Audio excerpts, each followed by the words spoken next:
water-filled balloon does not burst because the rubber obviously does not reach a temperature sufficient for it to melt or burn.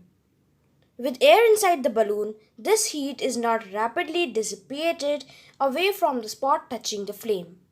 As a result, the balloon partially melts or burns, then quickly bursts.